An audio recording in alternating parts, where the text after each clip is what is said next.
What is up, everybody? Welcome to Atticus Live, where we drink beer and talk about boats. Today we are going to be asking the question, is cruising more dangerous than living ashore? So stick around, it's going to be a ton of fun.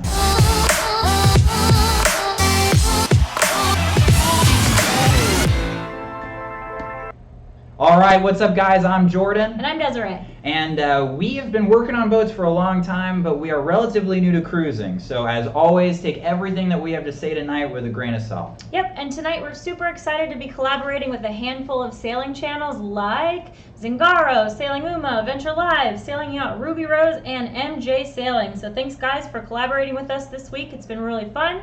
Also wanted to give a special shout out and thank you to Colin Jacobs, our moderator for tonight's live stream. What's up, Colin? Colin Jacobs! And if you're at all interested in becoming a moderator for one of our future live streams, just shoot me a message on our Facebook page. And as a moderator, you'll become an honorary patron and you get to join our Patreon hangout group where we do all sorts of fun polls and live streams and kind of talk about more of our daily lives and the decisions we make to sail around the world. And in fact, and we'll talk about this later on, but this topic tonight was chosen by our patrons. So thank you guys for offering your perspective. We appreciate it. Yep.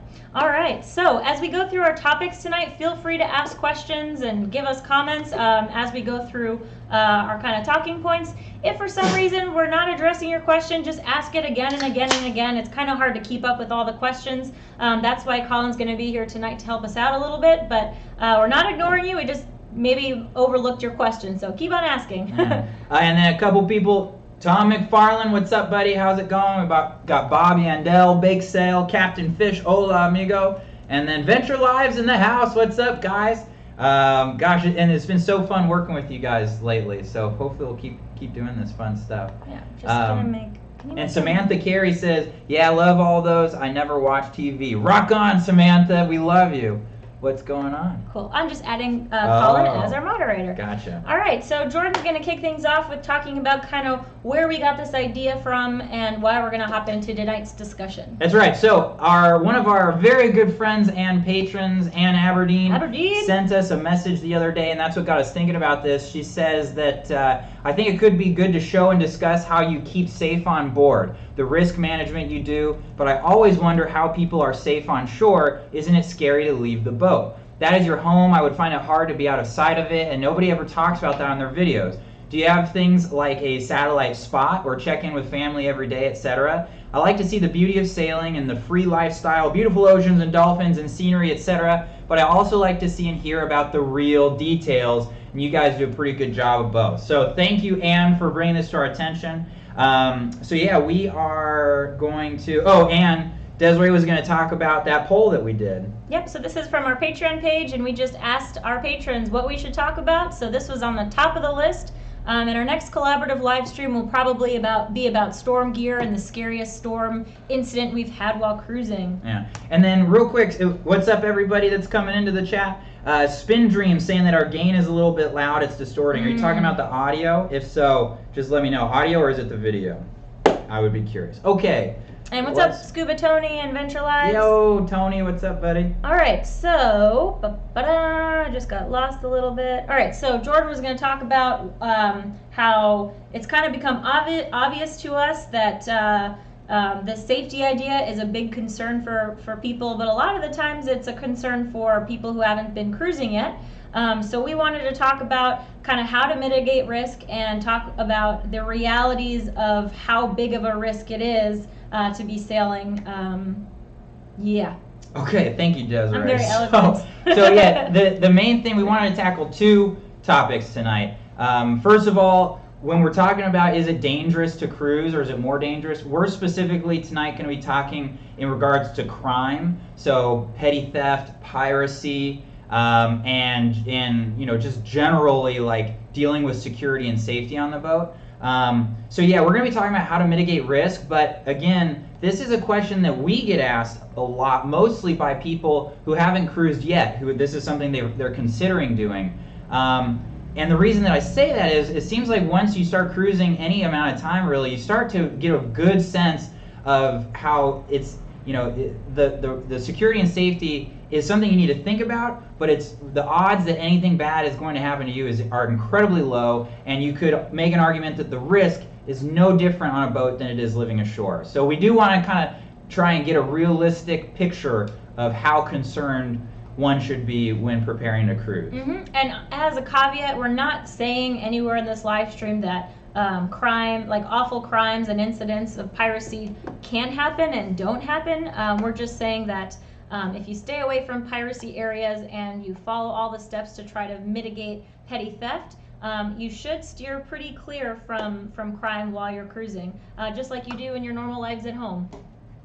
Cool. So, and as for the audio issue, guys, I just did a little tweaking. Let me know if that helped. Thanks. Yeah, awesome. And then Sail Libra says, great topics, look forward to it. Glad you're spreading useful info to aspiring sailors in the cruising community. Thanks for joining us, Sailing Libra. All right, so let's see. The first thing we'll talk about is research the current risk level of the places that you're going to be sailing to. Da, da, da. Okay, as we always talk about on Atticus Live, research is the key to alleviating so much anxiety about so many of the issues with cruising.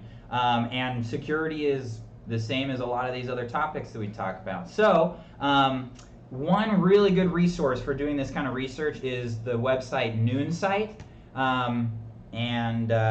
Sorry, hold on. And so Noonsite, here you can see this is an excerpt from the website. Now Noonsite, and I'll come back real quick. So Noonsite is actually a website that you can find detailed information on every country that you can cruise in the world. So they're going to have all kinds of information. They're going to have weather information. They're going to have information on immigration and customs, but they're also going to have a lot of really great information on the latest security issues. And so this is an excerpt from the Cuba page on Noonsite. And so once you find the security section of the page that you're looking at, thanks, Anne. You're awesome. Anne, we love you. Thank you. Actually, I'm going to interrupt real quick. Bob Yandel says, how can I send money gift like I see other users doing on video? And you can either use Super Chat, which you need a YouTube account to be able to do, or you can send us a PayPal donation. And that actually PayPal doesn't take a cut from the donation. So if you want to go the extra step and do that, that works. But if Super Chat works for you, it works for us. Thanks. Cool. And Colin can give you more information and maybe even a link to our PayPal if you're looking to do that kind of thing. Okay, back to the fun stuff. So if you were to, I'm not going to read this whole thing, but you can see there's a good amount of information here. Particularly if you look in the middle of the page, it says recent incidents, and it gives two examples, both from June of 2016 and 2017. And then the other really nice thing that I like about using Noonsite to do this kind of research is not only do they have examples of the incidents that have occurred in the regions that you're researching, but also they kind of break it down. So they take all that raw data and then kind of give you their opinion on it. So they'll say like recently, there have been more issues with petty theft in the Rio or whatever. So that way, instead of just simply looking at all of the incidents and trying to come to a conclusion yourself, you can kind of read what their opinion is on the topic. And something I'd add to that as well, which we actually didn't think of, but I just thought of now, is another great resource is Facebook groups. There's a really good sailing and cruising in Cuba Facebook group. So, hey, did I? Oh man. Mike was saying I got a sprayer. No, it doesn't work that way. It's a double standard. Got her. It's a miss. It's a fine miss. Actually, it feels really good. Yeah. Need a bigger punishment. Yeah. For those of you that are new to Atticus Live, if I interrupt Desiree, which I have a problem doing, she gets to spray me. This is the first time I got to spray her, so that was exciting. First time on Atticus Live, you saw it. So anyways, yeah, check out those Facebook groups as well, specifically for the region that you're going to visit. For example, Isla Mujeres has an Isla Mujeres Cruisers Net, and that's a really good place to ask questions and follow up on what's happening in the place that you're going to. All right, so the next thing we'll talk about is a really cool tool that we use called CSSN. Or Caribbean Safety and Security Net. Now this is a video that I made today from their website. So you can see they've got this really great interactive map. And hey, Samantha Carey, you are awesome. Thank you so much. We appreciate it. That's awesome. Thanks. So this map shows you all of the incidents that have been reported to this service. So this isn't everything. This is everything that's been reported. The red is like actually like dangerous incidents, and then the yellow is just petty theft. So I'll show you that one more time. So you can see, you can click on any of these points and then read the description of exactly what happened, where, and when. Now, what's really great about this website is, as you can see, not all regions are equally dangerous. So if you look at like the Dominican Republic or Cuba, there's been relatively few crimes against cruisers there. You can look down towards Honduras and Guatemala, and you've got a pretty significant problem over in that area. Mm-hmm. And again, sorry to keep going back to this, but if you also go back and look at Mexico, the Caribbean coast of Mexico, there's no reported crimes in the last couple years there, which we can attest to. That part of Mexico we've found to be particularly safe. Mm-hmm. And I'll just finish my thought. So if you look at that map, you can really start to get an idea of areas that you need to be particularly cautious in, and then areas that you can assume won't be such a big deal. And that really helps a lot in being prepared and deciding what extent you're going to take your precautionary steps to. And also for those of you who are just getting into cruising and you're trying to convince your family that where you're going is safe, this is a really good link to send them so they can get actual information that's current. All right, so we'll go on to talk about Ruby Rose. Oh, sorry. Okay. trying to take over. Okay. Who's gonna read it? Am I? I will read it. Yeah.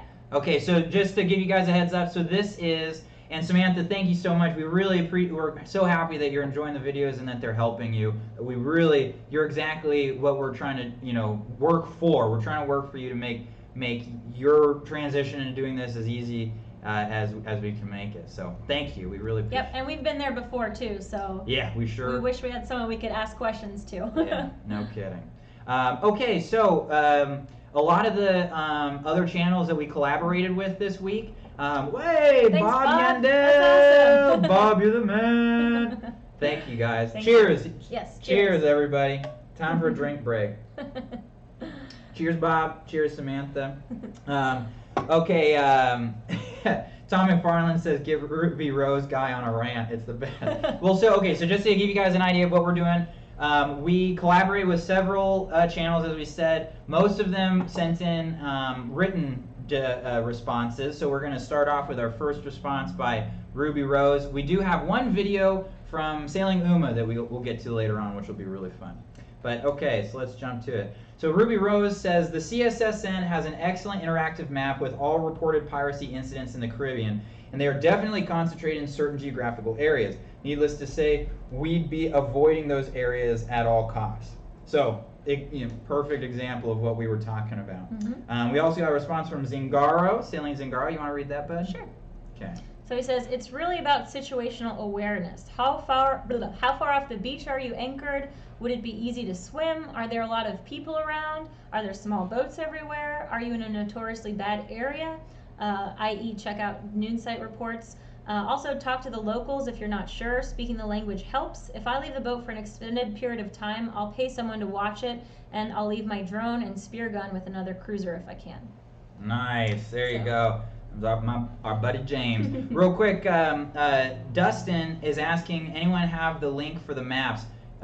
You have the link to the CSSN website. Yeah, in the description below. In the description. I think you can access the description during the live. Yeah, and actually Bruce has a really good question, which we didn't think about when we were kind of brainstorming what we would talk about tonight. So we'll either get to it now or later, but he says, do you find anchoring out is safer than marina docking?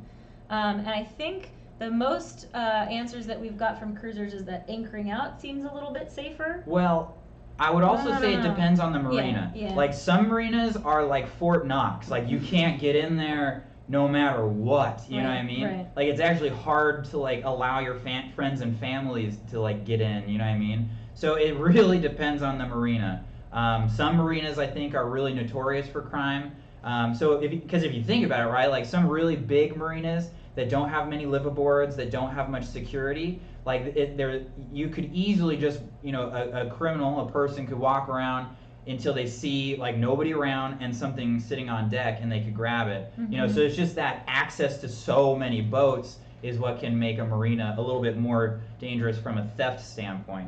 And anchoring is the opposite, right? Like it's very difficult to get out there, and it's very difficult for someone to peruse from boat to boat without looking super suspicious. Yeah, exactly. But a really good question. And question for you guys who are tuned in now: do any of you guys have any other tools that you use while researching kind of like the safety and crime level of different countries? We'd love to add to our list.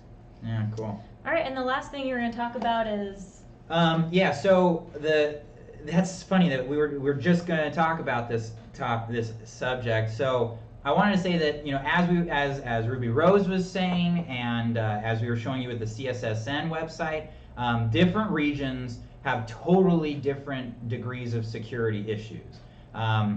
So it's good to do this research because the elements that affect how much crime there is in an area are so vast, right? Like it has a lot to do with, okay, what is is the area that you're in a relatively poor area?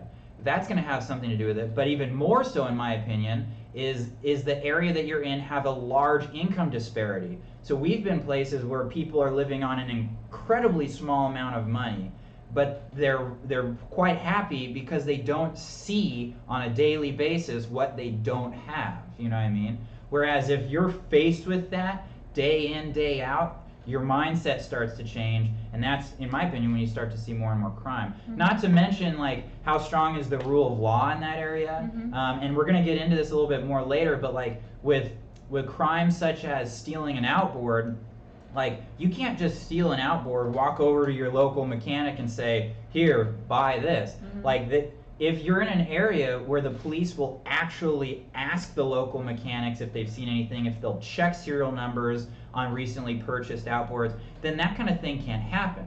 So the ability for like a community to effectively steal things like outboards systematically, you need like a criminal infrastructure that either is paying off the police or at least has some sort of like institutional structure of getting this stuff and then selling it quickly and safely. And Anne says government ministry pages is another good resource. For example, in Canada, the Global Affairs Canada Ministry has a page for every country and lists dangers and rates them. That's a great idea. That is very cool. Yeah, cool. And then last question, Derek says, do most marinas typically have cameras? And again, I think that depends on where you are.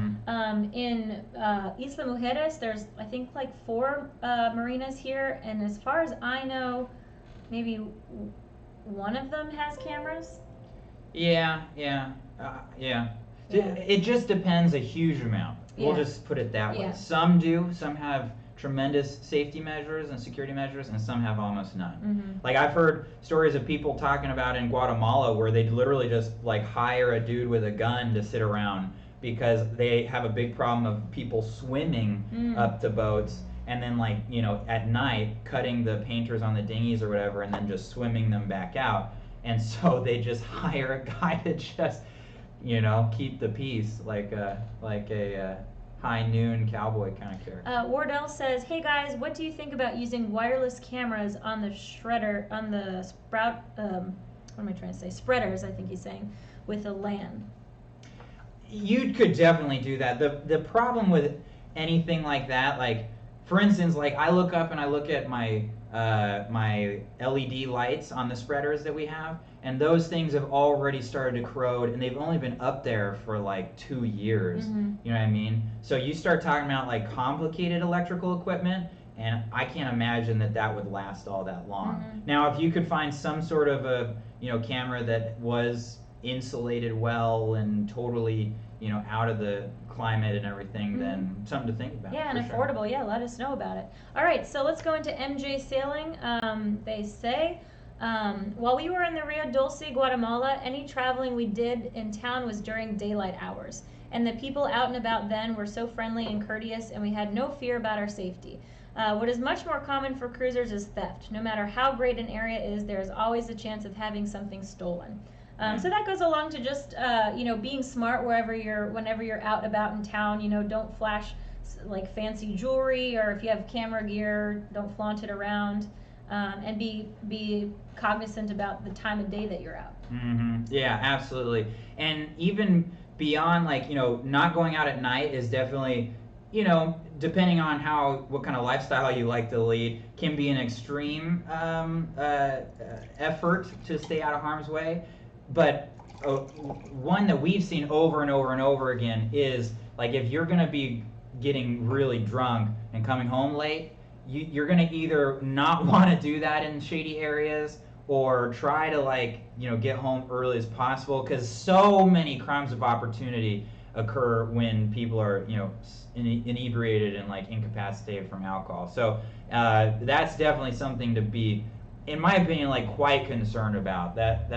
And so this is me speaking as someone who really enjoys drinking beer. It's something I really try not to do if I'm in an area that, through my research, I found is a little bit questionable. Yeah, and that's true everywhere, even in the States or wherever you're from, I think. Yeah. All right, so has anyone out there who's cruising lived or cruised in areas of high crime, and have you had any experience with theft? Let us know.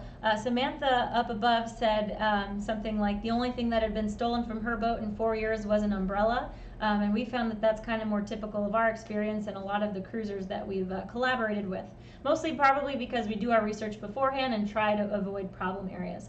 So yeah, and I kind of like LR Selk's comment saying the only good cameras do is showing the person stealing your stuff. That is a good point, right? Yeah, particularly if you're not in a small community where you could track down that person, right? If you're in an area that you're not familiar with and you don't speak the language, then yeah, that won't probably do you all that much good. Right. But that said, I mean, no idea is particularly a bad idea, right? I mean, all of these things are just additional sort of protection efforts that you can implement. And Bruce brings up a great point, which is a perfect segue for our next topic. He says, theft is usually a crime of opportunity. Not allowing the opportunities while cruising is probably the best preventative measure. And that's actually what we're going to talk about next. Sailing Uma sent us a really great video, and they kind of talk about the difference between piracy and petty theft as it relates to cruising. So let's jump into that. Yeah, let's check out Sailing Uma. Alright, is this thing on? Hey guys! So, a lot of sailing channels get the same question. What do we keep on our boat to keep ourselves safe? We don't have guns. We probably never will, for 3 reasons. Reason numero uno, it's extra paperwork and extra fees, and it's just a hassle. And also that most countries, when you get there, you have to surrender your gun when you check in anyway, and they give it back when you leave the country. So there's not really a big point there. It's not much use if it's sitting in customs or a police station somewhere. And most of the times, if someone's going to board your boat, it's going to happen at anchor. Which brings us to reason point number 3. Wait, two. The difference between petty theft and piracy. If you live in a house, someone can break into it. If you drive a car, someone can break into it. If you're walking down the street, someone can rob you for money. Just because you're on a boat doesn't mean that's not going to happen. Everywhere you go, every anchorage you're in, being on a boat means you have more than someone else in that anchorage, which means someone might try to take it. And there's no way that shooting somebody over petty theft is ever worth it. Is it really worth taking someone's life for a $3,000 outboard? Piracy is organized armed criminals coming after your specific boat to ransom you off to your government or something like that. And that is so incredibly rare, which brings us to reason number 3. If you know that it's a risk to go in a place, and if you know that your life will be endangered there, just don't sail there. And do your research. Very few places where that actually happens. Yeah. This is our 3 reasons personally why we don't have a gun. Right. But doesn't mean that we don't have things to protect ourselves. So, what's the first one? First one is wasp spray. $3 a bottle. It's legal in every country, and no one's ever going to confiscate it for having on your boat. No. Our second deterrent would probably be machetes. We have an axe, not that we'd ever need to use it, but we have one. Knives, those kinds of things where you can kind of defend yourself if you need to. If you have other ways that you can protect yourself, like having a floodlight that turns on if it senses that someone is in the cockpit is not a bad idea. We don't have it yet, but it's something that we've been thinking about a lot. Most thieves that come to rob your boat are probably going to be really sort of on edge anyway. and any little thing to spook them will probably send them off without ever needing any kind of conflict at all. Also, sort of common sense, like don't leave expensive fishing gear on deck. Don't leave your outboard out where it can be easily stolen. Lock your cockpit lockers. Lock your companionway hatch when you're gone. Lock your dinghy when you're going to sleep. Don't leave anything easy out that's easy to grab, because if it's easy to grab, someone's probably going to take it. And it happens everywhere in the world. So just be smart about it, and you can avoid 90% of it. That's it for now. I hope that our little segment was helpful. Peace! Boom! Okay, cool. Love those guys. First of all, Sailing Uma, we really, really love you guys. Thanks for contributing. And that goes for all of our collaborators tonight. We're hoping to do more of this in the future because it's just been so fun. Yeah. I'm going to bring up a question real quick. Yes. All right, so SV Brilliant Cut says, my dog wouldn't hurt a flea, but she can sure bark and make a thief think twice. And that is a good point. We don't have a dog on board, but that's a good point. Yeah. No, and I mean, that's a whole nother topic, bringing dogs on board. I don't think there is a better deterrent for thieves than a real loud, strong sounding dog, right? Mm-hmm. But there are a lot of complications with bringing a dog on board. So that we'll talk about that some other time. But what Sailing Uma talked about, particularly that difference between piracy and petty theft, that's a huge point with what we're talking about this evening. And the fact that I agree with Dan, what he was saying, that piracy is extremely rare. And particularly outside of a handful of small regions that are affected. So what we're going to talk about next is discouraging petty theft. Discouraging petty theft. And Jordan's how to outrun a bear philosophy. That's right. So the very first point that I want to make with this topic is what I'm sure a lot of you guys have heard is how to outrun a bear. And the best way to outrun a bear is you don't have to be faster than the bear, you just have to be faster than somebody else that's around you or next to you. And in so many ways, that's the way to deal with petty theft, right? Like, just make it more difficult than like someone else in the anchorage, right? And I'm not trying to say like you should it'd be ideal if no one had anything stolen from them, but what we're going to be talking about in this step is that it is almost impossible to 100% make your boat safe from petty theft. If a person wanted to get into your boat bad enough, they could, period. Now the question is, how hard would it be for them to do that? And that's exactly what we're going to be talking about, is making it just hard enough so that it's not worth it for them to spend the time and energy into trying to steal something from you. Mm-hmm. So let's talk about Sailing Yacht Ruby Rose's outrunning a bear philosophy as it relates to the best way to board their boat. So she says, we realize that via our transom is the most likely way anyone would board our boat at night, and so we fold out the top step. It's extremely awkward to get on board without folding this back, which would make a loud clap, and clip up the transom lines to create a bit of a barrier. This wouldn't deter a determined boarder, but it creates enough of an obstacle that we would almost certainly be alerted to their presence. So, awesome. Yeah, perfect example. It's like, it's nothing, right? It's a lifeline, and it's like just folding up those steps, but it's just one more thing, that's going to deter 90% of the people that might possibly steal something from you. And before we move on, I'm just going to interrupt things for some Atticus Chugs. Oh, we are doing all right. All right, so our comment of the week goes to Derek Woodring, who I think is joining us tonight. He says, love the perspective you two are able to offer as a couple who went cruising with hopes of finding work on the go, and it's actually working out from your flexibility. Did I hear someone say Toguak t-shirt? Sign me up. So we'll think about it. Yeah, thanks, Derek. And here's to you. If that doesn't make sense to a lot of you guys, you got to go check out our last episode, episode 12, and it might make a little more sense. But hey, Sail Libra, thank you are That's amazing. So nice. Thank you very much. Well, okay, here's to Derek, and here's to Sail Libra. You are awesome. Cheers. Cheers, guys.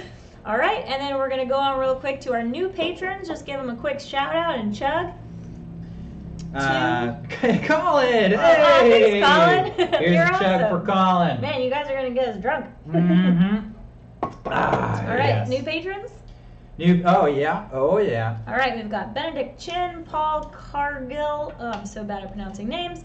Copelli Sailing Adventures. Cocopelli Sailing Adventures. Don and Tammy, Lori Hutchinson, Dustin, and Adam Wortman. Thanks, guys. You're helping us keep chugging along, and it means the world to us. I gotta get a beer. Oh. Hold on. That is no. So, and you know, I say this. I've said this before, but all of you guys, new patrons, old patrons, prospective patrons, people supporting us here via Super Chat, you guys are 100% changing our lives in a really incredible way, and so all we can do is to try and, you know, return the favor and help you guys and bring you guys value in whatever way that we can. So cheers guys. We've been loving it. All right. All right. So back to, we were talking about outrunning the bear, and then as far as outrunning the bear, most of the time on sailboats, the easiest and most expensive item to steal is the outboard engine. So that's something you should really think about in your cruising plans, figuring out a way to secure your outboard engine. So we wanted to talk about how Venture Lives does it and how Sailing Yacht Ruby Rose does it. Okay, cool. So first step, Venture Lives, they say when we go ashore, now this is down in the bottom one.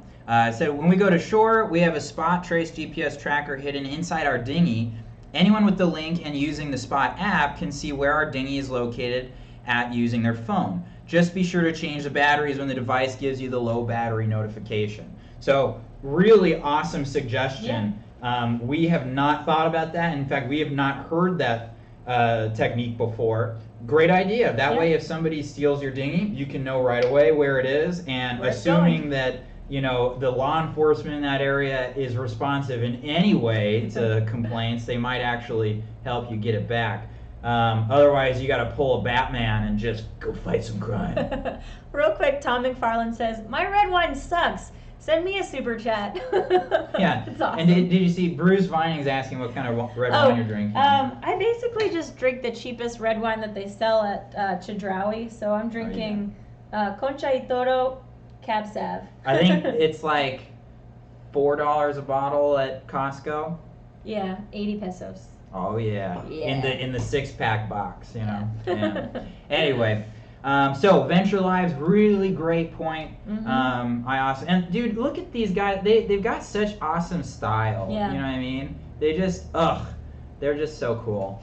Anyway, there they are. That's awesome. Batman. That's awesome. That's great.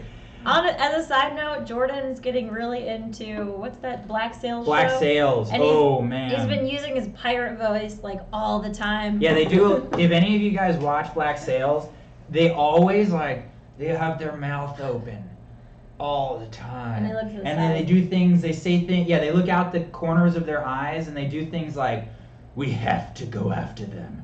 You know what I mean? Like, it's literally as epic as you can make your face at all times. You know what I mean? It's a good way to ask him to do the dishes. He's very. Like, "Is it gonna be dangerous?" Yes, very dangerous. We have no choice. Yeah. Yeah. Anyway. All right, so let's go on to Sailing Yacht Ruby Rose's anecdote about how they protect their dinghy. Yes. Who is this? Ruby Rose. Yep. Okay, so this should be it.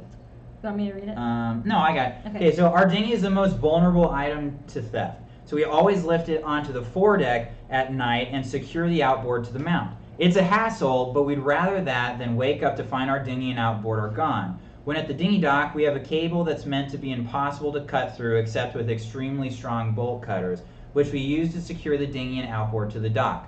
We work on the premise that if our dinghy is more difficult to steal than someone else's, chances are that a thief would go for the easier option. And that was Sailing Yacht Ruby Rose. So that's the how to outrun a bear principle right there. Now, they take it to a pretty extreme level, right? Like, for those of you that have been cruising, you know how much of a pain it is to lift that dinghy up onto the boat and secure the outboard. But in a lot of ways, this compromise that we're talking about is deciding what level of inconvenience are you willing to accept to raise that barrier, to raise the difficulty level for the potential, criminal. And that's going to be affected by our first point, which is doing your research. That way you'll kind of have an idea what level of inconvenience you want to raise up to. Mm-hmm. And so that's, what Ruby Rose is suggesting is inconvenient, but it's also very effective, mm-hmm. right? So you just have to kind of have an understanding of, where you need to be at, in regards to taking those precautions. Mm-hmm. And as an example, in Isla Mujeres, there hasn't been a single dinghy or outboard theft in recorded history, and there's no real... No, I'm sorry, but it's been something like 4 or 5 years. Oh, really? I thought it was longer. Yeah, no, it's not recorded history, but it's been a long time, right? For not a single one in 4 or 5 years. And we were thinking maybe the reason for that is because, again, there's no real kind of organized crime system for stealing and selling outboards. So in Isla Mujeres, we don't even lock up our dinghy. And in fact, it's discouraged whenever you go to town and use a public dinghy dock. They get really angry at you if you lock up your dinghy with a cable or a padlock, Mm-hmm. because they can't move you around to accommodate their kind of tourist industries. Their guests. Yeah. Mm-hmm. So in Isla Mujeres, nobody locks up their dinghies. We did initially when we got here, but we just don't anymore. Yeah, I hear you. Okay, so something I wanted to mention real quick. John Michael says hello from Toronto. Hello. My buddy John Mansell is in the house. He's saying that the internet's lagging a little bit. Guys, if any of you guys are experiencing too much lagging, can you let us know? There is something I can do about that. And then Tom McFarlane buddy.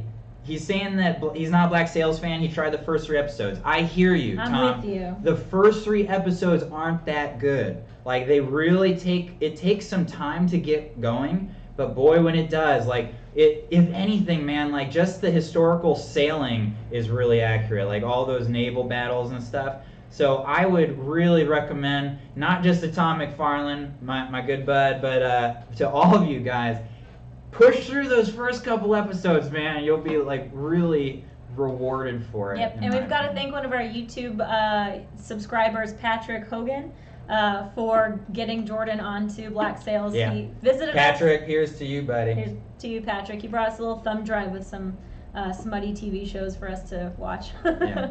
All right, so for those of, so we'll talk about other ways that we discourage petty theft. You can lock your cockpit lockers.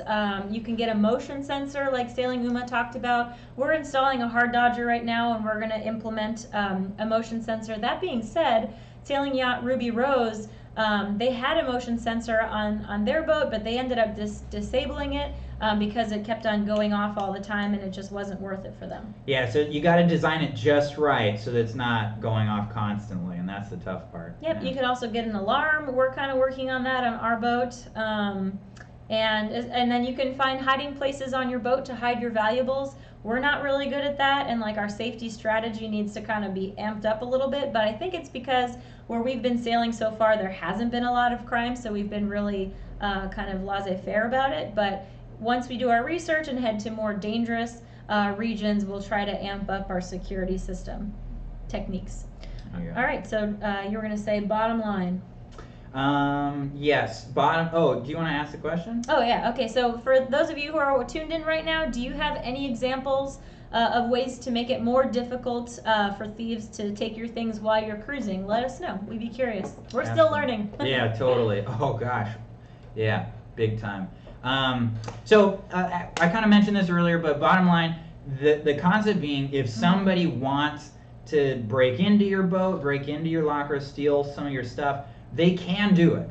The question is, how hard are you going to make it? And in reality, most of these people that are going to be stealing these things, they probably don't even own bolt cutters, you know what I mean? And not only that, they probably don't even have access to them, because, that's just kind of the nature of a lot of these developing countries, right? Stuff like that costs a lot of money. So the goal is to just make it difficult and try to make that difficulty level appropriate with where you are, and just remember the running from a bear concept. Like, just kind of maybe look around you and take one precaution more than your neighbors are, and then you'll probably be good to go. And Sailing SV Sunday says, secret compartment in the holding tank. No one will look there. That's a good idea. Very true. That's some determination right there. Somebody said, I would be worried about my wife in that situation.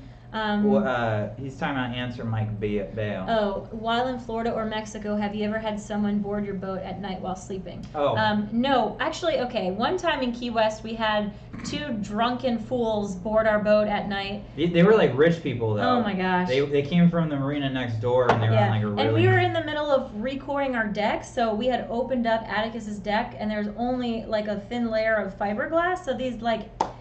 I was really annoyed. These like drunken fools came on our boat stomping around. They're getting all our project seeping wet. With salt water. With salt water. The girl comes over and I don't know if she's yelling or screaming. She can't swim. Then her husband is on the boat across the marina dock, and she's saying, "You're not a man, you won't come in and save me." And then he jumps in. Well, and she had no shirt on and no bra. Yeah, and I think she had a boobs thong. were just bouncing around. So then her husband jumps in the water, and then he comes to our boat. He's like, "I can't swim. So I'm like, "Oh my god!" And I get the ladder, and I literally rescued both. It was so frustrating. And then I don't know if we called the police or somebody called the police. Someone else called the police. And then the lady's flirting with the police officer. The guy's getting jealous. And the cop's like, "Ma'am, you need to put something to cover your boobs." And she's just like, "Hello, officer." Yeah. Oh my He's god. not a man. Oh my god. It was terrible, but that was like not dangerous or anything. It was just startling. Sailing SV Someday says, "You forgot to film that?"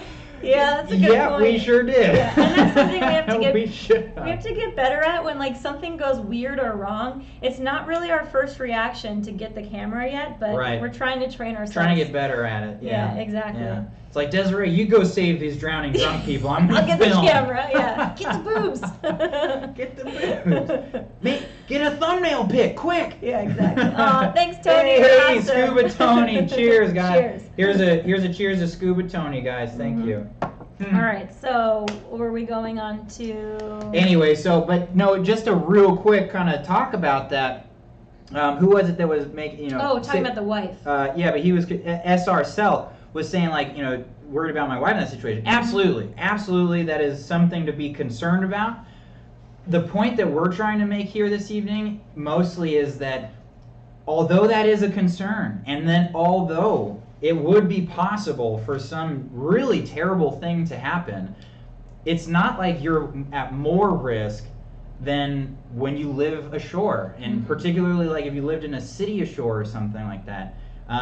It is our opinion, and the opinion of these sailing channels that we brought on tonight, that you just simply aren't taking on more risk by moving onto a boat. Yeah. So bad things happen, and they're extremely rare, and I mean extremely, but they do. And so, but the point is that you shouldn't let that calculus enter in when you're deciding if you want to live on a boat, in my opinion. Yeah. And that is a conversation we had when we were preparing for this live stream. I was like, wait a second, that's our strategy? Like, and we'll get to it when we talk about piracy, but it is kind of scary. And I kind of got a little bit flustered about the idea of people boarding with guns and us being helpless. And but yeah, we'll get to that. All right, so in fact, we have. Oh, okay. So the next topic, real quick, is going to be being boarded at night at anchor, but as it relates to petty theft. So Sailing Yacht Ruby Rose says, if we're at anchor, the most likely time we'd be boarded is at night. Our action plan is again quite simple. Stay inside, put out a call on the radio, keep all the hatches and companionway locked, and don't go outside. These thieves aren't looking to sail off with your boat. They just want to steal stuff. Let them take it. There you go. Yeah. No, I think that. I think that's a great idea. I'm sorry, I just got distracted. Seeing Stars made a great comment. Says, "Tax on the deck, Joshua Slocum." Yeah. So awesome. So if any of you guys are interested in like reading like, sailing history literature and stuff like that, Joshua Slocum wrote the book Sailing Alone Around the World, or Sailing Around the World Alone. He was the first person to solo circumnavigate the globe on what you could consider a pleasure yacht, although it was a converted work boat, but still. And he did this way back in the day, and he literally would be going through areas that had like indigenous people that would come out and kind of mess with him. So he would, at night while he was sailing, put tacks all over the deck, and he, according to him, on multiple occasions would hear someone climb on the boat, start walking around, yell, and then jump off the boat. Funny. So great call, Seeing Stars. We haven't tried it, but if we're ever in a sketchy area, we will, and we will let you know. Yeah, totally. Real quick, I got some emails from PayPal saying that we got a donation from Tom McFarland and Mark Olson. So thanks, guys. You are awesome. Cheers, Tom and Thanks Mark. for taking the trouble or making the jump to our PayPal page. All right, so next, a little anecdote is from MJ Sailing, and they're also talking about their strategy of being boarded at night in the case of petty theft. Yeah, I can read it Okay. because I'm closer. Okay. So they said, we don't have a specific plan in case of a boarding, but more of an idea of what to do. If it were to happen, we assume it would be at night, and we should be locked inside the boat. They say we also lock it from the inside when we go to bed. If we heard someone boarding, the first thing we would do is throw on the very bright deck lights to hopefully scare them off right away. If they did not leave, we would blow our air horn and then get on the radio and put out a distress call. It's not often we're in an area that we wouldn't be able to get assistance within at least an hour or two. The hatches have a lock system in place that keeps them from opening the entire way when locked from the inside, so no one should be able to get inside the boat. From there, we'd hope they either leave on their own or we'd get a response to our distress call, and extra vessels on their way would scare away the intruders. So, really interesting point. I think both they and Ruby Rose mentioned that they can lock everything from the inside so that they can essentially be safe inside. Sequestered. Right, and be, Hide your kids, hide your wife. Okay. All right, but Sorry. no, that's very funny. But anyway, but Wardell. Thank you. He says, drink some Malbec, please. Thanks, bro. I will. Appreciate it, I man. love the Malbec. Mm. And Rob S., glad you can make it. Rob S. in the house. But anyway, so no, that's a really interesting point. The one thing, and we actually wanted to get a little more information from both of those channels about this, and we didn't have time to, so maybe we'll put it in the description after the fact or something. But our big question is on Atticus, like, unless it's a particularly cold evening, Yeah. We need like massive amounts of ventilation. Yeah. So not only do we normally have our forward hatch open, but we normally have like a wind scoop in place. I've heard and seen people build little like metal frames, like cages, over their entrances. Hey, Derek says hello from Scotts Valley. What's up, Derek? That's my hometown. What up, Derek? But anyway, so that's one option, is to build some sort of like a cage that you can lock into place over your hatches. But beyond that, I'm not entirely sure how you can close the boat outside of when it's quite cold out. So we'll be curious to learn about that. Yeah, Sail Aurea Complete Refit says, lock yourself inside, throw M80s at them. Yes. That's a great idea. That's really good. Yeah, I like that. How about you guys who are watching? Have any of you guys been boarded at night? And tell us about the experience. And do you have any, and for those of you who aren't cruising yet, do you guys have any other questions about petty theft for cruisers who are signed on right now? Last thing I'll say is Bruce says, nothing you own is worth a life, not yours or anyone else's. The only reason I might consider doing harm is if they threatened my wife. And that's a really, really like touchy topic, and we had probably like a 30-minute argument / discussion about it today. So we'll get to that when we talk about piracy. But that is true. You really want to, who cares about stuff, but when it comes to a person's well-being, you really want to figure out a way to protect them. So we'll get to that. Yep. All right, so that leads us into the next topic, which is how to... Did you ask this question? Yep. Mm-hmm. Oh, okay. Is Sorry. how to mitigate risk while cruising. Step 3 is how... Step 3 is on the screen. Yeah. And it says, have a piracy plan. All right. There you go. Technology. Yeah. Anyway, this is funny. Tom Farland says, boarded by drunk wedding Illinois. guests in longboat, gave them shots of Fireball. That's awesome. Yeah, and that's pretty. That's great, and that's probably the kind of boarding you're going to experience. Yeah. Or you can be lucky like us and have this, booby woman jumping around on deck. Yeah, I don't know if I call that lucky. She was really annoying. I like my sleep. I don't like it being interrupted. Yeah. Well, and I still saved her though. they almost died. The funny thing is, Jordan wouldn't wake up that night, so I had to go on deck and save 2 people. She always says that. She woke up before me. I came on deck and helped you save. Anyway, I was the hero. something to talk about for I saved another lives. Nice one. Yeah. I had no choice. I had no choice. You got open. Keep your mouth open. I can't do it. Anyway. All right. All right. So step 3 is have a piracy plan. So I want to just say I want to be totally clear about this. This is a super complicated issue. It's very nuanced. A lot of people that we've talked to tend to oversimplify it.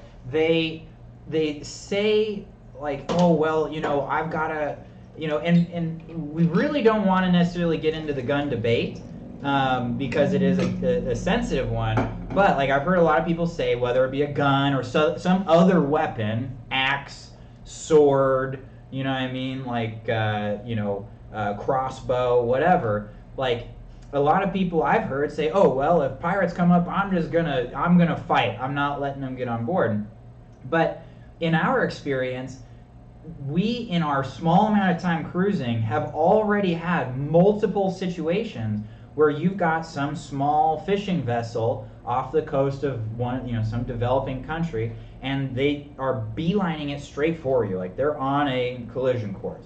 And of course, like after having read all of these scary stories on things like on Noon Site and CSSN, I'm thinking, oh my God, these are pirates. You know what I mean? Like, and I'd have these images of like this guy's gonna like board our boat, and he's gonna have a machete or a gun or something, and like my heart starts pounding. And then as we get closer and closer, this dude is literally just like trying to get close, and he's just like, hey, like, hola, and then that's it, and we sail by, and he just really wanted to like say hello, and was getting stoked about the idea of seeing a boat in the area that he normally doesn't see. Or it's not that simple. Like sometimes people who approach your boat, it's not always they're just clearly nice.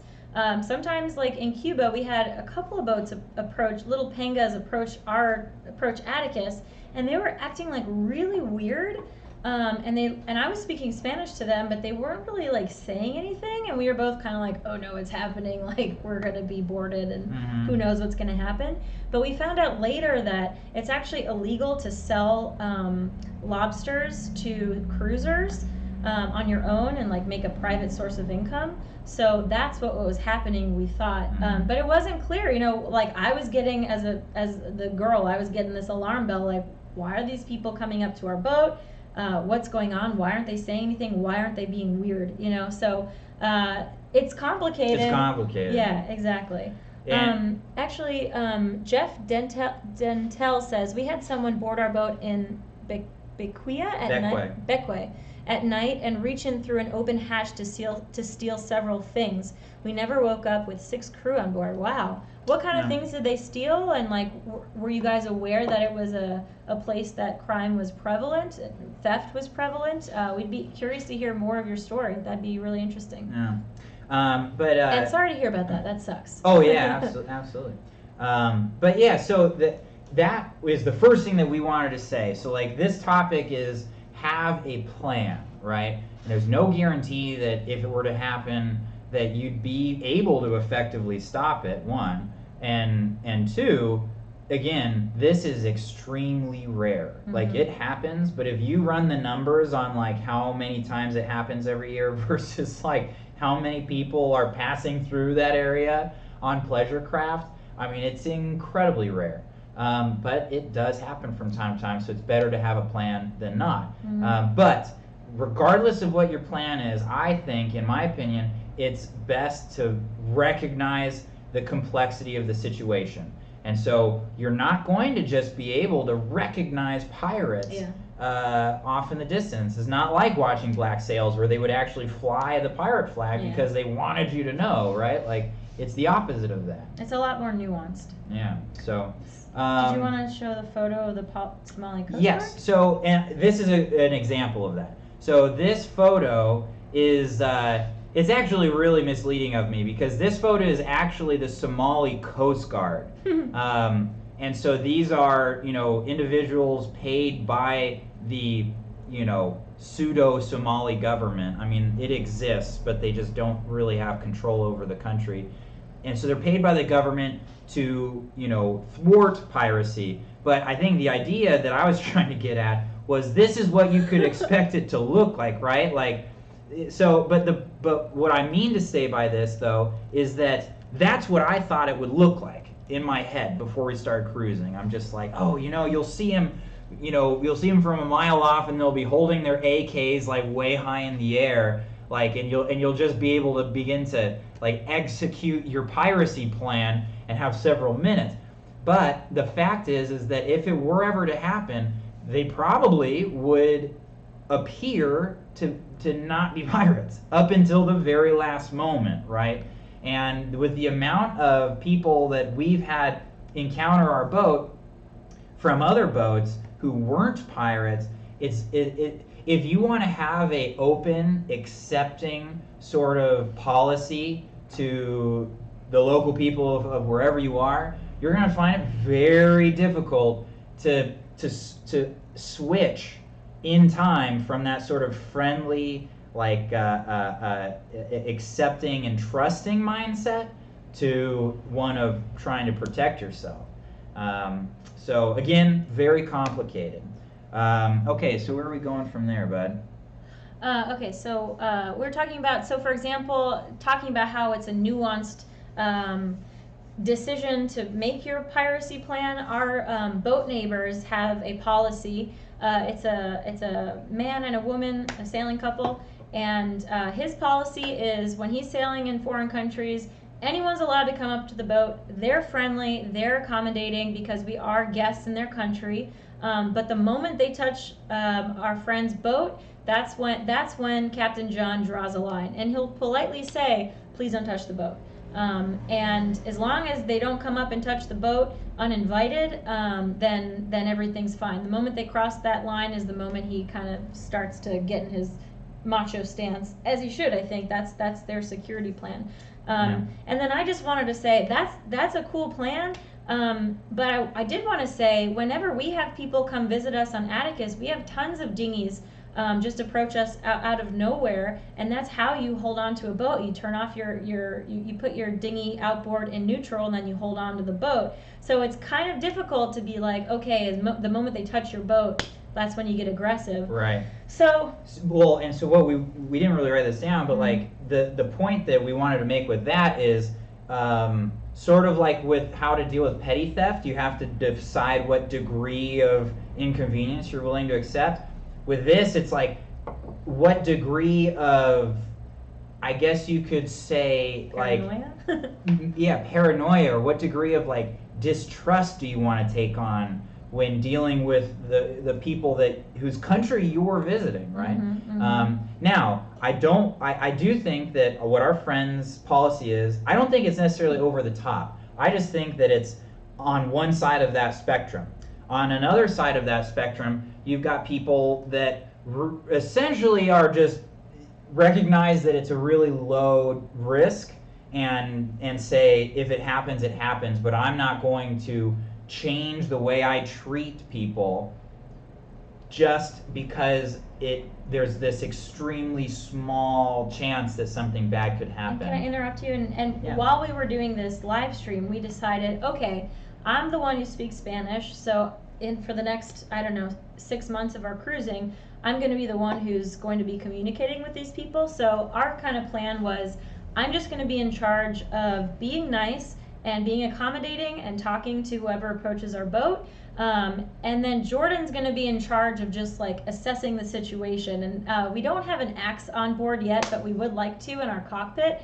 That would kind of give us the best of both worlds. I can be up there being friendly, and then the moment that Jordan senses something weird, he can kind of step out and get aggressive or just show power. And we'll talk about that as a strategy. So that way we can kind of be friendly, and I can do that knowing that Jordan has my back. Yeah, and that's our plan right now. Real quick, Derek Woodring was saying that touching the boat is a good line to have drawn, and Derek, I totally agree. Like I was saying before, I may have made it sound like I think it's extreme. I don't. I think that it's just on one side of the spectrum is all I'm trying to say. We're not even on like the end of the spectrum, but it's definitely, I would say, one side of center, if you will.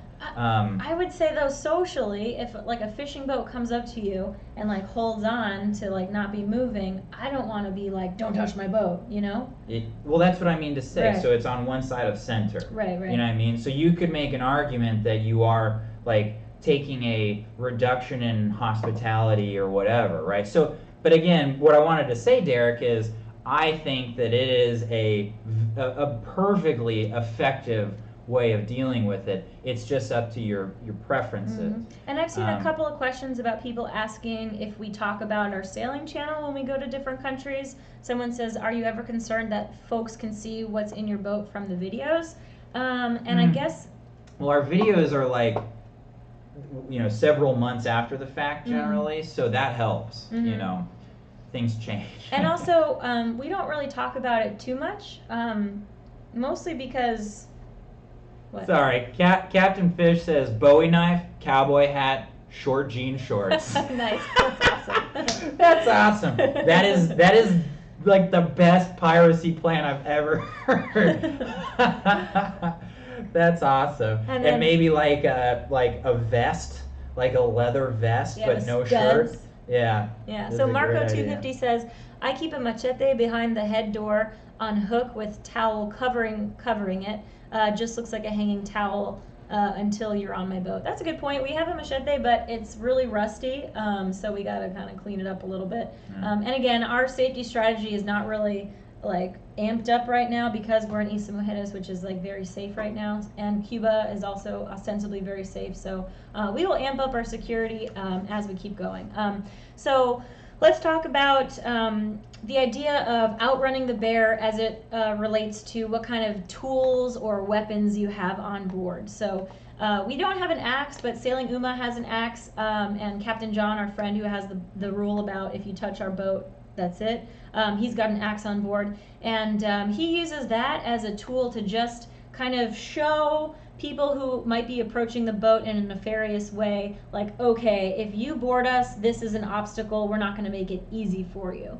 And so that's kind of our strategy going forward, unless they have guns. And then this is kind of where things go differently. Why don't you talk about that strategy? Yeah, well, or lack thereof. I mean, so the way I view this, and I'm totally open to suggestion, guys, because this is like the part where I don't think there's really a definitive answer. We don't have guns on board, particularly because because of the, like Sailing Uma was saying in their video, it's a nightmare checking in and out of countries from everything that we've researched, and from other cruisers that we've talked to. We've talked to a handful of cruisers that started with guns and then just gave them up because it was too much of a hassle. So, my opinion on if the pirates have guns, like these dudes, you know what I mean? Like if these guys rolled up on Atticus, like they win. They win. There's nothing that I can do. Like I could put up a fight and die, but other than if I intend on not dying, then they win. So that's all of our plan is effectively if they don't have guns. Yeah, so use things like an axe or something physical to intimidate them. We also have pepper spray on board. We would have liked to get pepper gel. And if you haven't left to start cruising yet and you're developing your own safety plan, we would definitely recommend trying to track down some pepper spray pepper gel. because we've been having trouble getting it in other countries. And Amazon won't ship it because it's considered a hazardous material. So that's why Sailing Uma uses wasp spray, because it's available in most countries and not considered and legal. Right. Yeah. Yeah, whereas I really want to get this. I did a lot of research, and man, pepper spray is amazing stuff. And so we use pepper spray just if we're going into like a town that's shady, or if I go running at night or something. If Desiree's going around, she has the pepper spray. And then, you know, we also, I want to get the pepper gel, and it's essentially just like a stickier, more cohesive pepper spray, and that way it's less affected by the wind and it has a longer range. And I'd really like to get that for Atticus. They even sell it in like a big home defense thing, like with a handle, but you can't get it shipped on Amazon because it's a hazardous material. So I don't know how Amazon sells it. They won't send it to an Amazon locker. They won't send it, you know, to a residential area. So can we go back to the gun idea of like intimidation? Jesse Lee had a good point. He said, "What about flashing a fake gun, wood carved into a gun shape?" And I think, well, I'll let you answer because I know what you're gonna say. Ooh, yeah. Well, real quick, I want to say Venture Lives, thanks for joining us, guys. Yeah, thanks for your input. We really appreciate it. Tell Megan she's a champion. She's working 50-hour weeks to support her dream. You're she's a champion. Awesome. Okay. Of teeth. Yeah, that's right.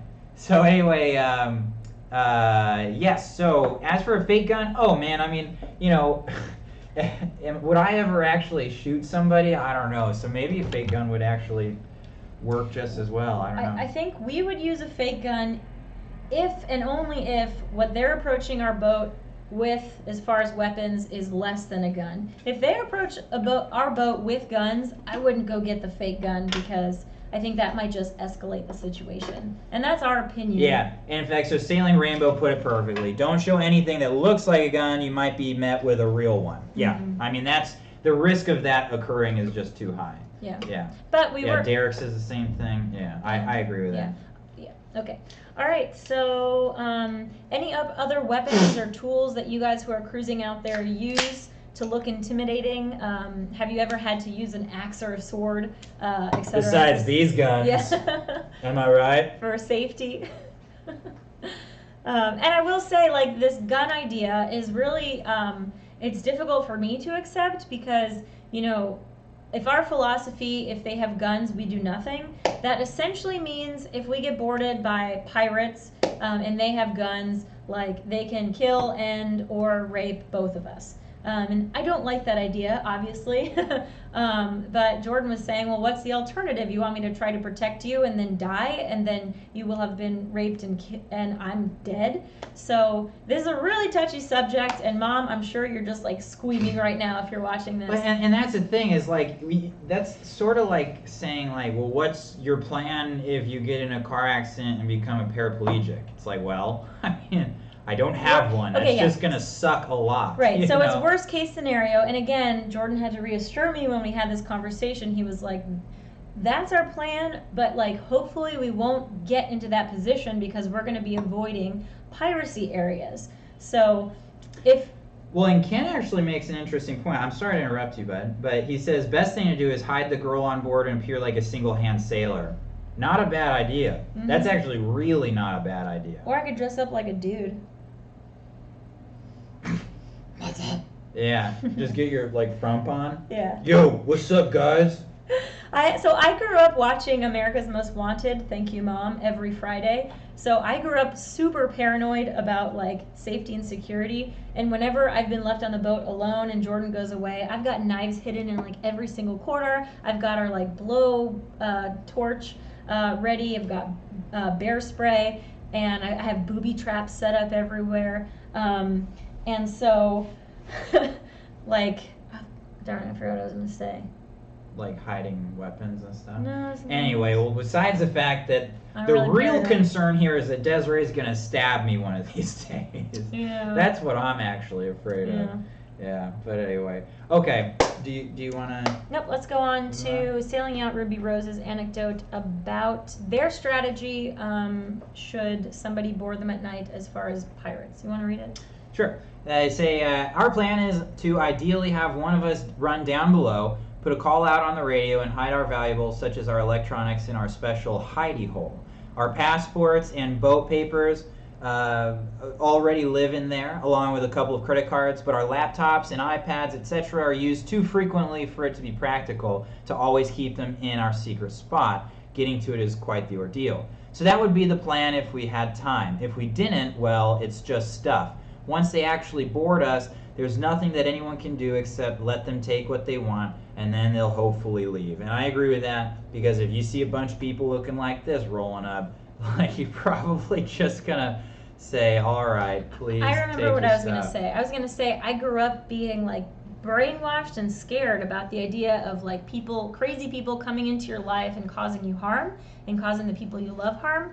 But the thing to remember at the end of the day is that statistically, those kind of like fluky crimes, where if you're not in a crime zone and it hasn't happened before, they're incredibly rare. So it's almost, so you have to train yourself, just like when you're trying to jump in the water and swim with sharks or manta rays. You have to train yourself, or actually not manta rays, stingrays.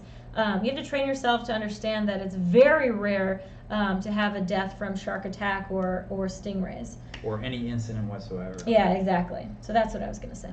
Oh, and also Sailing Rainbow, thank you. You are awesome. Sailing Rainbow! All right. So how about you guys? Do you have any special hiding places that you have on board? This is something that, because of my upbringing, I've been super paranoid about, and I've been trying to convince Jordan to like design secret hiding places on the boat. We don't have really good ones right now, so we'd be curious to hear, for those of you cruising out there now, if you have any ideas. Yeah.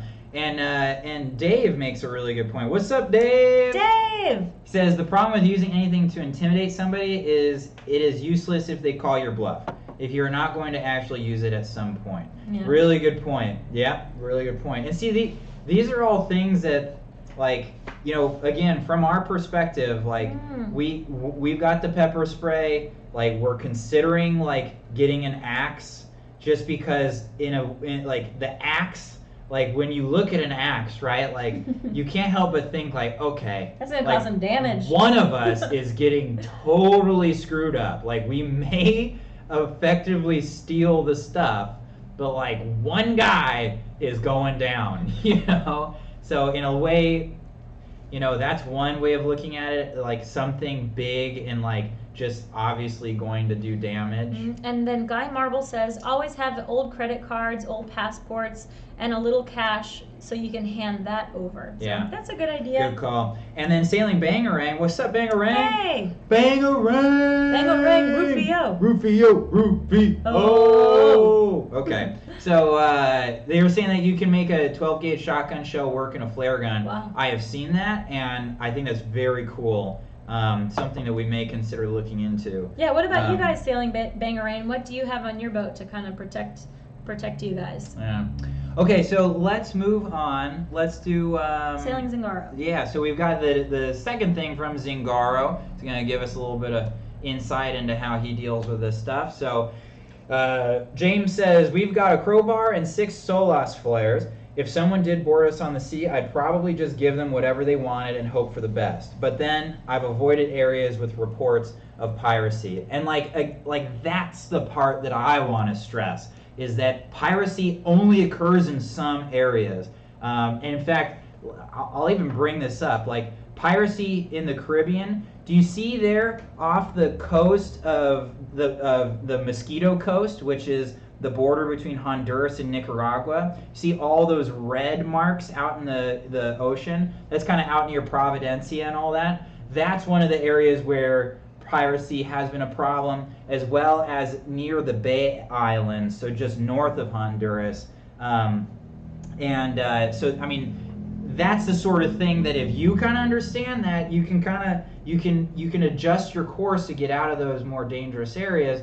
And even as I say that, like, dangerous is so relative, the odds that anything's going to happen to you there are actually quite low. But if you wanted to decrease that risk even more, you could avoid sailing in areas like that. Piracy is not widespread, and it's a very localized issue because, like we were saying before, you know, you have to have that sort of criminal infrastructure and lack of rule of law, you know, so that people can do that kind of stuff habitually and get away with it. And unfortunately, areas like Honduras and particularly the Mosquito Coast, right there, on the border of Nicaragua and Honduras, you have that situation in those areas. I'll just talk about 3 comments real quick. Ann Aberdeen says, my plan for when I bought a boat was to have dummy items like left inside the cabin, such as a dead laptop, canceled credit card. They can steal that and feel like they got something. That's a good idea. We didn't think that far in advance. Sailing Bangeray says screaming kids. Screaming kids will deter anyone. That's a great. And then again, we've heard a couple people saying having a dog aboard is a good idea, and that's a great point. And so we'll go ahead and kind of wrap up. The basic idea of tonight is we've reached out to a handful of sailing channels, and we've kind of learned this as we've sailed. To answer the question, is cruising more dangerous than living ashore?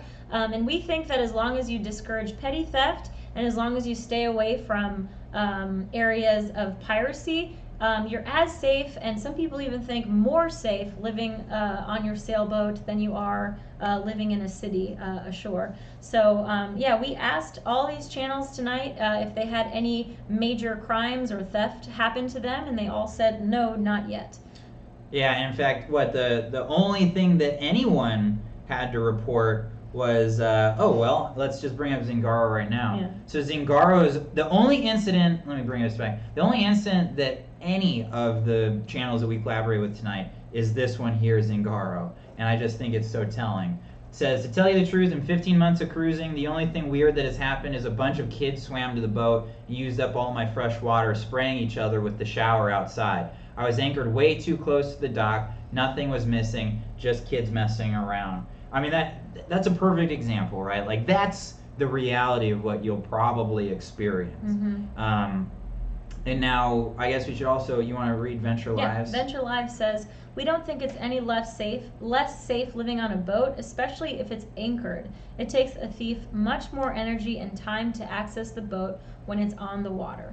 Yeah, so there you go. Yeah, and then last we'll go to MJ Sailing, and she says, we've been perfectly safe and have always felt safe everywhere we've been. People need to be given the benefit of the doubt more often as long as you're still protecting yourself. I hate it when people go in assuming the worst of others because they heard one bad story and assume everyone is like that. Yeah, great point. I think that's really well put, MJ Sailing. And Matt and Jessica. Matt and Jessica. Jessica. Oh my God, Jessica. Okay. Yas. Sorry.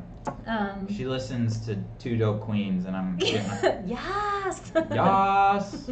Seeing as how our demographic is 96% male, I'm not sure that any of you guys are gonna know what that is. So Anne says, any other question?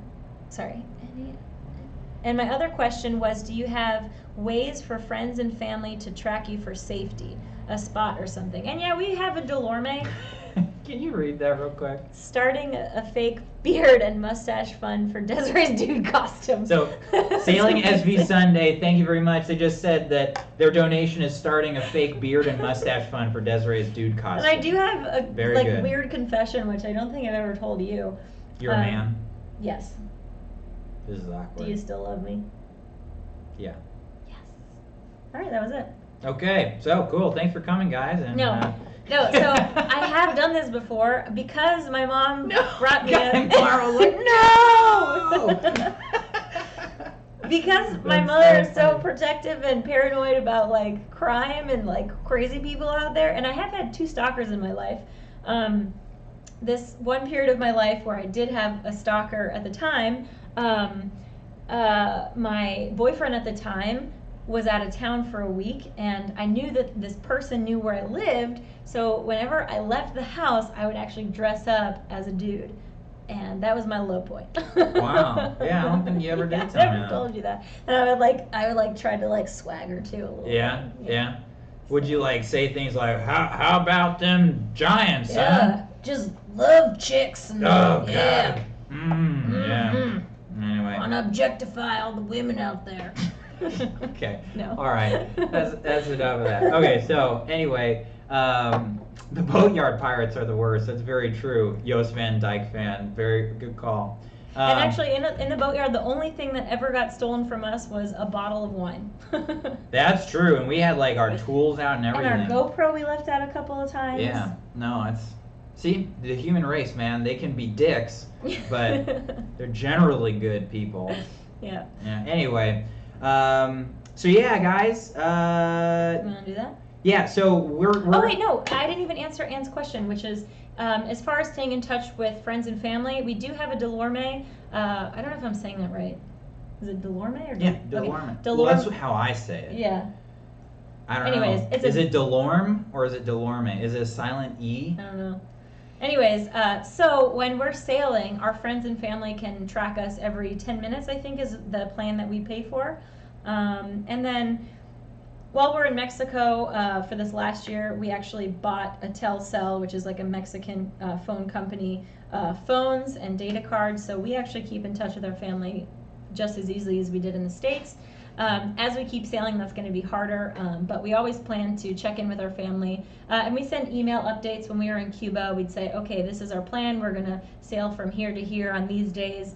Here's our weather window. If anything changes, we'll try to check in with you.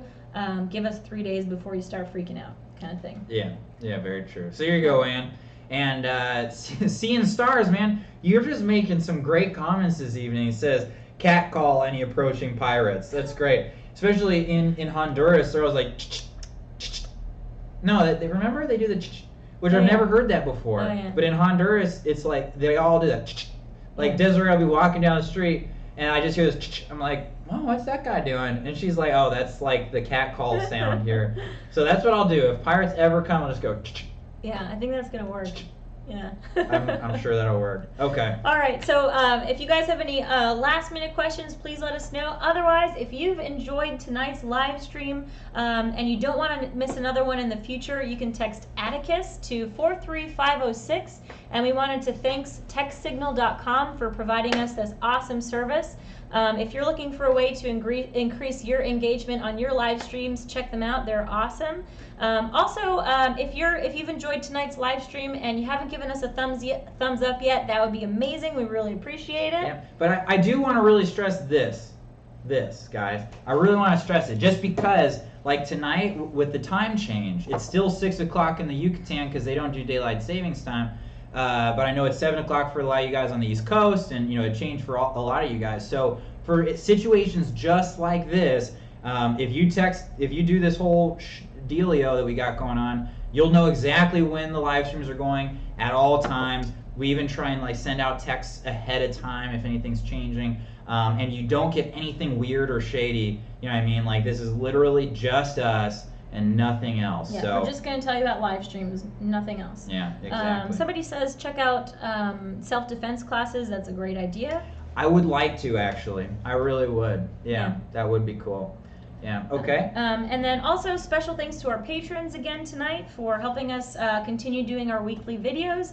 And thank you again for moderating tonight. Colin, you did a great job. Thank you so much. Thanks, Colin. You're the man, dude. And thanks again to the sailing channels that joined us tonight. Svzingaro, Sailing Uma, Venture Live, Sailing Yacht Ruby Rose, and MJ Sailing. You guys are awesome. And you make this really fun, so thank you for your contribution. All right, so tonight has been really fun.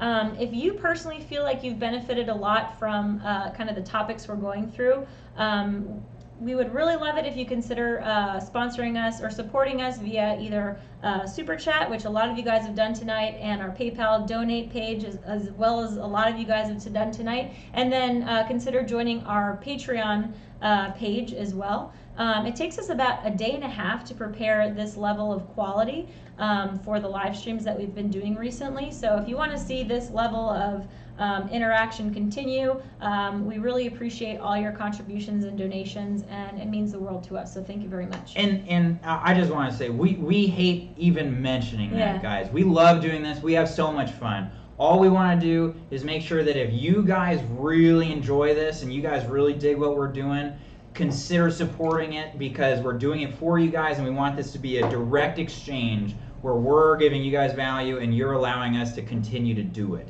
That's it. So if you guys really enjoy these live streams, consider becoming a supporter in one way or another. Yep, and if you can't support us financially, like sharing our videos, thumbs upping our videos, liking our videos, commenting on our videos goes a really long way. And also, if you've really enjoyed tonight's live stream, comment below after this video is published publicly to let us know what topics you'd like to see us cover in the future. Yeah, absolutely. Yeah. Real quick, Sailing Bang Ray says, people keep telling us how dangerous Mexico is, and we just spent 3 weeks traveling to Acapulco and back. I never felt like we were in danger. You know, it's, hey, thanks, Mike. You're awesome. You guys are the man. This is from Mike and Laura. Thanks, guys. Cheers. Thank you. But anyway, so Sailing Bang Ray, yeah, if you look at that CSSN map, like, there's, like, nothing from Mexico in the last, like, bunch of years. I can't remember. I think it was like 4 or 5 years. Is that related to cruising in particular? It's just cruising. Okay, yeah. Nothing ashore. Yeah. And so in our experience, now there's not a whole lot of cruising hubs on this coast, so that has something to do with it, right? But still, the fact is that, in my opinion, the Caribbean coast of Mexico is an incredibly safe place. But I will say, I was actually talking to our housekeeper, not our housekeeper, we don't have a housekeeper, that'd be great. But the marina that we're at is attached to a hotel, and they have housekeeping services, and we've been kind of, she's helping Jordan with his Spanish, and I'm helping her with her English. And so she was telling me recently about a couple of incidences of crime that have been happening in Isla Mujeres recently that have never really approached Isla Mujeres in the past. And I think that just goes to show you, whenever there's a wealth disparity, whenever there's like a beautiful place that a lot of tourism is coming into, you're going to have an increase in crime, and it's kind of inevitable. But you just have to be smart about it. So the problem that's been happening in Mexico, in Cancun particularly, is people, Mexican locals, or maybe they're not from Mexico, but criminals in Mexico will target drunk tourists and follow them back to their hotel and rob them, and in a couple of cases they actually do harm to them physically, and that actually happened for the first time in Isla Mujeres a couple weeks ago. So it's, again, you have to be aware of where you are and how things are changing. As far as cruising, though, in Isla Mujeres, it's, again, like a very friendly community, but you just have to stay up and up on what's happening around you and adapt to the situation. Yeah. And then Kevin Moran just said that you're taking sailing channels to the next level. Muchas gracias. Kevin, you're taking my enjoyment of doing this to the next level. So you rock. Here's a chug to Kevin Moran. And also, I sent you a PM the other day about a Allied Seawind that was for sale by Don Casey. Is selling his Allied Seawind, so you and Angel might want to take a look at it. Yeah. And Rob Jeepaholic is asking, where are you at now? We're in Isla Mujeres, Mexico. There's a chance that you're asking this specifically, like, where are we doing the live stream from? And ironically, like, we're in that same room, our buddy's room, but we normally do it over there looking this way, and that table's not there anymore. So now we're over here looking that way, which I think is better. You know, you got the little water thing back there, but other than that, less distracting. Anyways, it's the marina that we're at. They have extra rooms, and we're using our friend's room. Yeah. Because we don't have good data on our boat. Yep. All right, guys. Well, that was a lot of fun, and hope you guys are all out buying guns and axes to prepare yourselves for the apocalypse. Starting to talk with pirate accents. Yeah, I mean, this is a fun topic, but we have no other choice. Yes, it's gonna be dangerous. It's a fun topic in a way, but, like, here's my last word that I'll say about this, and that is that,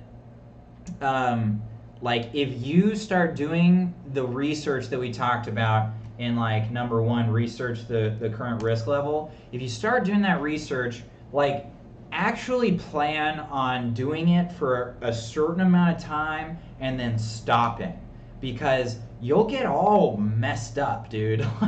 Because what you got to remember is this stuff is incredibly rare. But if you're researching, okay, what's happening in Honduras, what's happening in Guatemala, what's been going on, you'll start getting it in your head, oh my God, we're going to get robbed, we're going to get murdered, you know what I mean? We're going to have all of these terrible things happen to us. But you got to remember, you just got to keep that perspective. Ooh, you got to keep that perspective of like the odds that are going to happen to you, that will happen to you, are about the same as the odds that something really bad will happen to you ashore. And yet when you live ashore, you don't live in constant fear, right? So the idea is that try to do the research, come up with a plan, and then let it go. You know what I mean? Like don't focus on it, because it really will like mess with your mind. And so as long as you're prepared, you know, life is a risk, period. You know, following your dreams is a risk, period. And so, you know, don't let the risk like put such a bitter taste in your mouth that you don't enjoy the experience. And also try to incorporate that risk into your safety plan. So like, for example, what we decided today was, okay, I will interact with people approaching our boat to try to maintain that kind of like, not naive, but like friendly demeanor, but also have the safety backup of Muscles back there with his hand on the axe. So try to allow yourself to enjoy the country that you're visiting. I had no choice. Yeah. And not think the worst of people, but still have kind of like a backup plan, just in case. Yeah, totally. And then Kevin Costner, first of all, love your name. You know, I like it. But moms love sat phones and pirates don't. Good point. I think we should end on that. That's great. Yeah. Okay, guys. Well, is there anything else that you want to mention? Nope, that's it. Thank you guys for joining us, and we will, if you want to see when we're doing our next live stream, just check into our Facebook page, and we'll post there when we're doing our live stream and what we're going to be talking about. Or you can text this to that, or that to this. Okay. Yeah. Love you guys. Take care, guys. Can't wait for next week. It's going to be a lot of fun. Catch you guys later. Thanks for coming in.